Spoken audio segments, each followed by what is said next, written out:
3 ತಿಂಗಳಲ್ಲಿ ಜೈಲಿಗೆ ಸೇರಿದ ಕೂಡಲೇ ನಾನು ದೇಶದ್ರೋಹಿ, ಪಾಕಿಸ್ತಾನಕ್ಕೆ ಹೋಗಬೇಕಾದವನು ಎಲ್ಲ ಶುರುವಾಯಿತು.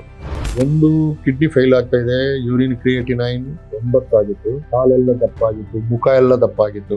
ನನ್ನ ಹೊಟ್ಟೆಯಲ್ಲಿರುವ ಕಿಡ್ನಿ ನಂದಲ್ಲ, ಅವಳ ದೇಹವನ್ನ ಕೊಯ್ದು ನಂಗೆ ಕೊಟ್ಟಿರೋದು. ಒಂದು 4-5 ಪಾಯಿಂಟ್ ಹೇಳಿದೆ ಅವರು. ನೋಡಿ ಹೇಳಿ,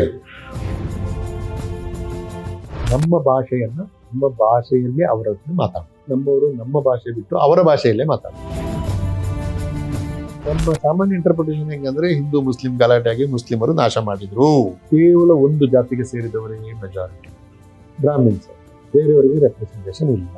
ಆ ಕಾಲದಲ್ಲಿ ಕಂಬಾರರ ವಿರುದ್ಧ ಲಂಕೇಶ್ ಪತ್ರಿಕೆಯಲ್ಲಿ ಒಂದು ವರದಿ, ಯಾರು ಅದನ್ನು ಕಂಬಾರಿಗೆ ಹೋಗಿ ಇದು ಬಿಳಿಮಲೆ ಪಿತೂರಿಯಿಂದ ಮಾಡಿದ್ದು ಅಂತ ಹೇಳಿಸ್ಬಿಟ್ರು. ನಡ್ಕೊಂಡು ಹೋಗುವಾಗ ನಿಮ್ಮ ಬೆನ್ನಿಗೆ ಒಂದಿಷ್ಟು ಕೆಸರು ಹಾಕ್ಬಿಡ್ತಾರೆ. ತೊಂದರೆ ಇಲ್ಲ ಅಂತ ನೀವು ಕೆಸರು ಹೊತ್ತುಕೊಂಡು ಹೋಗ್ಬೇಕು. ಆಗ ಊರೆಲ್ಲ ನಗ್ತಾ ಇರ್ತಾರೆ ನಿಮ್ಮನ್ನು ನೋಡಿ.